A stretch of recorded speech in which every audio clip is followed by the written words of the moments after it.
बनाए रखिए, क्योंकि जिसने तुम्हें लिखा है वो ब्रह्मांड का सबसे बड़ा लेखक है।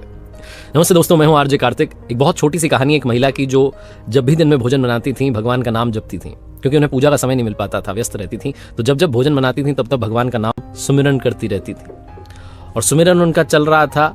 दोपहर में एक दिन अचानक से तेज धड़ाम की आवाज आई। बाहर जाकर के देखा तो आंगन में 8 साल का बच्चा नीचे गिरा हुआ था, खून में लथपथ था, बेहोशी की हालत में था। पास जाकर के देखा तो बच्चा मां मां चिल्ला रहा था। मन तो आ कि जोर से आवाज दें, बुलाएं लोगों को, लेकिन किसे बुलाती, घर में कोई था ही नहीं, कोई मदद के लिए आ भी नहीं सकता था। इन मैडम का 8 दिन पहले ही पेट में ऑपरेशन हुआ था, अपेंडिक्स का ऑपरेशन हुआ था, टांके हरे थे। लेकिन फिर भी पता नहीं कहां से शक्ति आई, बच्चे को उठाया और लेकर के दौड़ती जा रही थी पास वाले अस्पताल की तरफ, जो लगभग 1 किलोमीटर दूर था। और भगवान को सुनाए जा रही थी, बड़बड़ाए जा रही थी कि आपकी इतनी भक्ति करती हूं, इतना सुमिरन करती हूं, और मेरे ही बच्चे के साथ, मेरे ही बच्चे को छत पर से गिरा दिया। ऐसा क्यों कि आप तो बचा सकते थे, आप तो बच्चे को बुद्धि दे सकते थे। मेरी बुद्धि भ्रमित हो गई थी, मैंने बच्चे का ख्याल नहीं रखा। बहुत कुछ बोले जा रही थी। इसी स्पीड में दौड़ी कि तुरंत पहुंच गए अस्पताल। जाकर के डॉक्टर साहब के बारे में पता किया। सौभाग्य से डॉक्टर साहब मिल गए, बच्चे का इलाज हुआ और कृपा रही कि ज्यादा गहरी चोट नहीं आई। बच्चा ठीक हो गया। शाम में उसे घर लेकर के आ गए। घर के बाकी सदस्य भी आ गए, पति भी लौट आया। घर के बाकी लोग टीवी देख रहे थे, अपने अपने काम में लगे हुए थे, लेकिन इनका मन नहीं लग रहा था। इनका मन भगवान से दूर होता जा रहा था।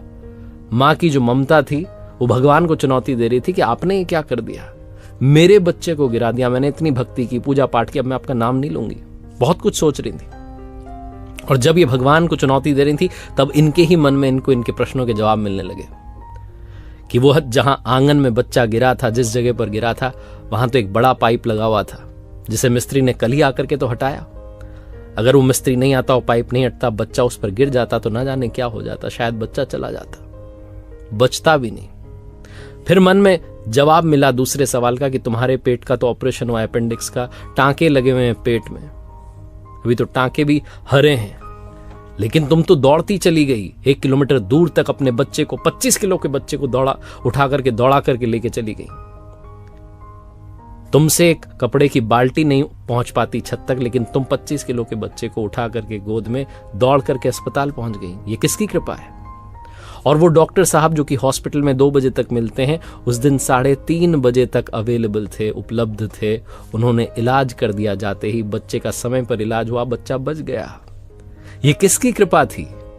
ये सारे प्रश्नों के जवाब मिलने लगे। और जब ये हॉल में गई तो पति इनके टीवी पर प्रवचन देख रहे थे। उस प्रवचन में जो प्रवचन दे रहे थे वो कह रहे थे कि भगवान कहते हैं कि संकट को आने से नहीं रोक सकता, लेकिन तुम्हें इतना सामर्थ्य, इतनी शक्ति, इतना साहस दे सकता हूं कि तुम संकट का सामना कर पाओ। बहुत छोटी सी कहानी जो सिखाती और बताती है कि विश्वास बनाए रखिए, वो कभी किसी का बुरा नहीं करते।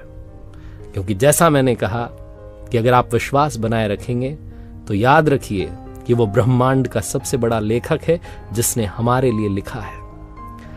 ऊपर वाले के आशीर्वाद के साथ